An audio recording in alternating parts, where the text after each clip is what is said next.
안녕하세요. 반갑습니다. 오늘은 2023학년도 9월 고1 전국연합학력평가 1교시 국어 독서 첫 번째 글 복합 지문이었죠. 수능에서 말을 하는 복합. 복합은 글이 두 개. 그래서 여기 있는 가 지문과 그리고 여기 있는 나 지문, 이렇게 두 개의 글이 실려있는 복합 지문의 형태를 살펴보도록 하겠습니다. 이 영상의 목적은 무슨 대비가 아니라 수능 대비가 아니라 무슨 대비입니다. 내신 대비입니다. 만약에 직접 찾아오셨거나 아니면 알고리즘을 타고 오셨거나 어찌되었건 아마도 무슨 대비 때문에 내신 대비 때문에 이 영상을 보고 있을 건데, 제가 이 이야기를 하는 이유가 뭐냐면 수능 대비 독서 공부 방법과 내신 대비 독서 공부 방법은 조금의 차이가 있습니다. 자, 그 차이를 상세히 설명하려고 하는 것은 아니고, 영상 자체가 그 방법에서 어디에 초점이 맞추어져 있다라는 것, 내신 대비에 초점이 맞추어져 있다라는 것, 이것을 말씀드렸습니다. 자, 그럼 이제 시작을 해 보겠습니다. 그럼 이제 내신 대비에서 제일 먼저 하셔야 되는 건 여기 제 자료에 보면 나와 있듯이 먼저 시험 범위에 해당하는 글을 정독을 반드시 최소 3회 이상, 정독은 천천히 글을 읽는 거죠. 처음부터 끝까지 가를 읽고 조금 쉬었다가 또 가를 읽고, 이런 식으로 가를 3번 그리고 나를 몇 번? 3번. 자, 이렇게 읽었습니다. 자, 다 읽었죠? 그러고 난 다음에 지문 분석. 물론 이 분석 및 정리는 학생 여러분들께서 실제로 읽으면서 각 문장별로 어떤 내용이 있는지, 그리고 각 문단의 중심 내용은 무엇인지, 이런 것을 분석하면서 읽었죠. 근데 그것을 이제 제가 국어 강사들이 이렇게 혹은 선생님들이 정리해 놓은 것을 보면서 한 번 더 정리를 하는 겁니다. 자, 그 다음 순서도 있지만 일단은 자, 여기를 한번 이제 같이 보도록 할게요. 정독하고 나셔서, 죄송합니다. 정독하고 나서 보셔야 됩니다. 자, 가볼게요. 첫 번째 문단의 첫 번째 문장입니다. 세계는 그것을 대면한 각 인식 주체들에 의해 다양하게 드러난다. 뭐가? 세계가 다양하게 드러난답니다. 무엇에 의해? 그것을. 그러면 그것은 세계겠죠. 즉 세계는 세계를 대면한 각 인식 주체들. 그러면 각 인식 주체들이 누군지는 잘 모르겠지만 그 인식 주체들이 대면을 했죠. 그것에 의해서 다양하게 드러난답니다. 즉 세계가 지니고 있는 특징을 말을 했습니다. 그 다음 두 번째 문장, 가장 1차적이고 일반적인 세계는 우리가 경험하는 무슨 세계? 현실 세계이며, 그럼 세계 중에서 가장 1차적이고 일반적인 세계는 현실 세계, 인식 주체들은 각자가 지닌 조건에 따라 현실 세계를 다양하게 인식한다. 그럼 아까 여기 인식 주체들이 있었죠. 그럼 그 인식 주체들은 그 세계를 다양하게 뭐한답니다? 인식한답니다. 다양하게 인식한답니다. 그 다음 그래서 이 문장은 현실 세계의 특징과 그것들을 인식 주체들이 어떻게 인식하느냐, 어떻게 인식한다고 했죠? 다양하게 인식한다라고 했습니다. 한 예로, 그러면 무엇을 얘기했습니까? 인식 주체들이 다양하게 현실 세계를 인식하는 것에 대한 예시겠죠. 각 인식 주체는 서로 다른 가시 및 가청 범위를 가지며 다양하게 인식한다, 이 말이죠. 서로 다른, 다양하다라는 소리죠. 이러한 신체적 지각의 차이에 따라 그들이 경험하는 세계에 대한 인식도 각기 달라진다. 즉 여기 이 3번 문장은 2번 문장의 뭐죠? 예시죠. 그 다음 또한 인식 주체는 일상 언어를 바탕으로 현실 세계를 인식을 하는데, 무엇을 바탕으로 인식한다? 일상 언어를 바탕으로 인식한다. 그 다음 예를 들어 인식 주체의 현실 세계 인식 방식이 무엇을 통해서 하는데? 일상 언어를 통해서 하는데 그것에 대한 무엇을 든 겁니다. 예를 든 겁니다. 예를 들어 연속된 시간을 시분으로 표현하는 것처럼 일상 언어는 여기 있는 무슨 언어? 일상 언어. 연속된 세계를 분절하여 인식하게 만든다. 여기 있는 무엇을 바탕으로 일상 언어를 바탕으로 현실 세계를 인식하는 방식을 예를 들어서 설명하였습니다. 됐나요? 이게 첫 번째 문단. 자, 그리고 이렇게 첫 번째 문단을 내신 대비를 위해서 알기 쉽게 정리를 해 두었고, 혹여 학교에서 출제될 수 있는 단어, 그리고 국어 능력에서 기본적인 필수어휘 및 배경 지식도 여기다가 실어 놓았습니다. 정지하시고 한번 보시면 좋겠죠. 문장별로 이렇게 정리가 깔끔하게 되어 있습니다. 자, 그 다음 두 번째 단락. 그런데 신체적 지각이나 일상 언어는 핵심 맞지 않다. 고정적이지 않다. 바뀐다. 가변적이다. 운동선수처럼 반복적 수련을 하거나 안경 등의 도구를 이용하면 인식 주체들이 지닌 조건은 달라질 수 있으며 조건이 많을 수 있다. 달라질 수 있다. 새로 도입된 낯선 언어가 시간을 흐르면서 일상 언어로 자리 잡기도 한다. 오타가 안에 있네요. 일본 문장의 예시. 즉 고정적이지 않다는 것에 관한 예시. 됐습니까? 이 단락은 두 개의 문장밖에 없는 짧은 형태였죠. 역시나 정리되어 있습니다. 그 다음 세 번째 문단. 인식 주체들에 의해 드러나는 각각의 세계는 세계 전체를 이루는 여러 얼굴이라 할 수 있다. 여기 있는 세계 전체를 이루는 여러 얼굴. 뭐가? 각각의 세계가. 이렇게 되죠. 그래서 각각의 세계는 세계 전체를 이루는 여러 얼굴이다. 인식 주체들의 인식 조건은 아까 무엇하다라고 했죠? 다양하다라고 했죠? 고정적이지 않다라고 했습니다. 각각의 인식틀에 따라 저마다의 얼굴, 즉 요약 정리, 각각의 뭐가 드러난다? 존재면이 드러나게 된다. 이유가 뭐 때문이죠? 인식 주체들의 인식 조건이 다양하기 때문이죠. 이게 뭐가 되고 이유가 되고 요게 결과가 됩니다.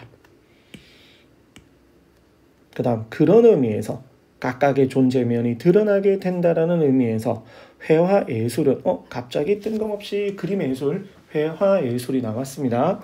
회화예술은 세계의 다양한 존재면을 드러내는 작업이다. 이게 회화예술의 특징이다. 그래서 3문단의 핵심 내용은 이렇게 정리할 수 있겠습니다. 역시 정지하셔서 한번 보시고 그 다음 네 번째 단락 가볼게요. 의식 수준이 성장함에 따라 인간은 점차 현실 세계의 현상 너머에 있는 형이상학적인 것을 갈망하게 되었다. 이유, 의식 수준이 성장함에 따라서 무엇을 갈망하게 되었다.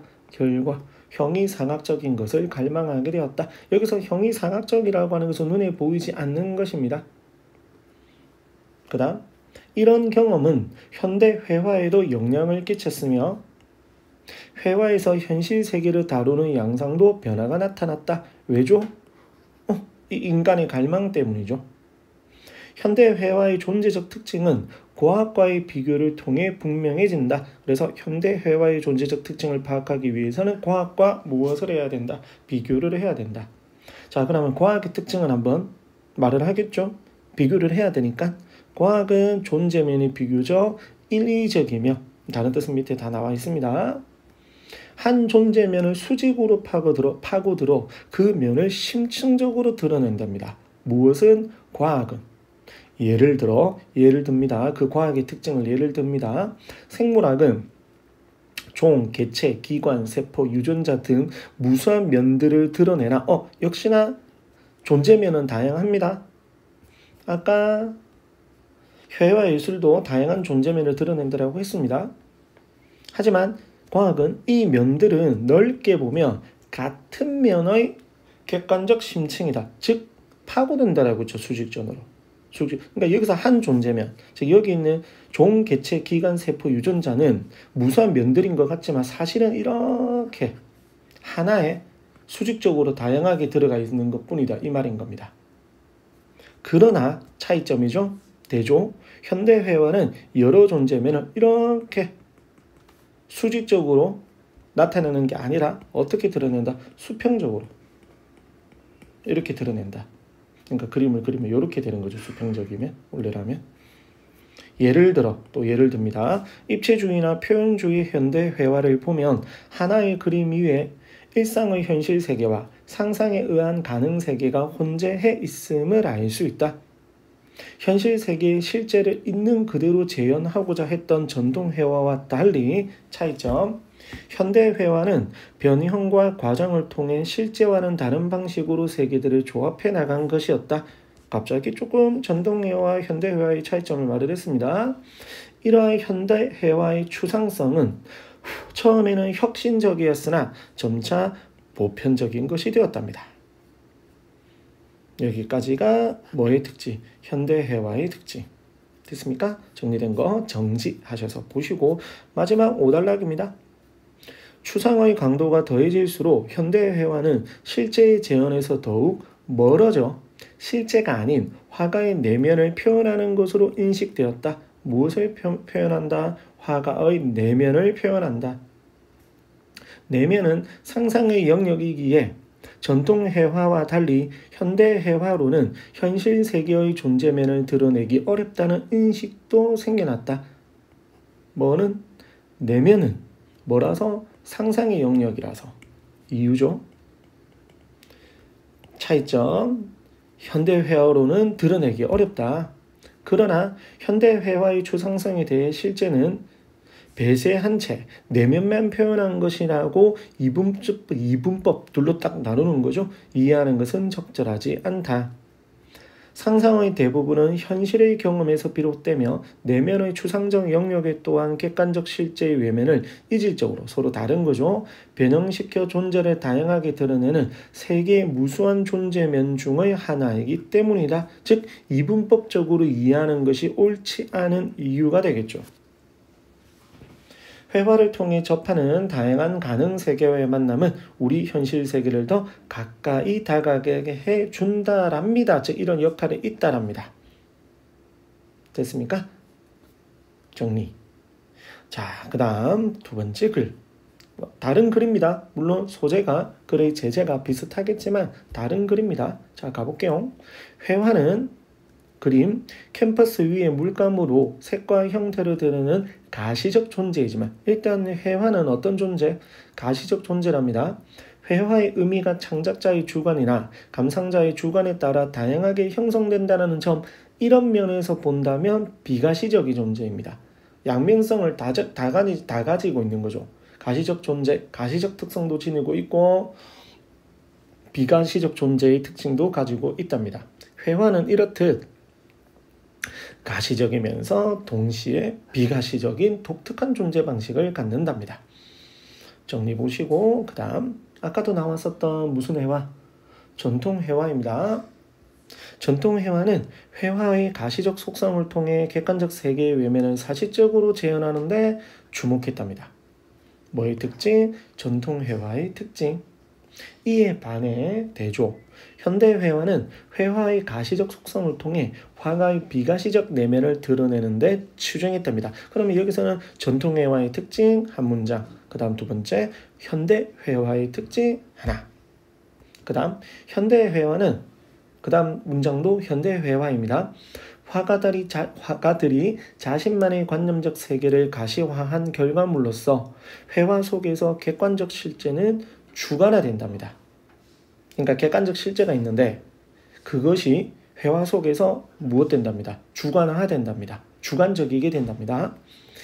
현대 회화의 화가들은 현실에서 목격하는 일상의 모습이 비대칭적이고 혼란스럽더라도 임의로 대칭으로 만들거나, 그러면 여기 있는 요 앞가지가 뭔 거죠?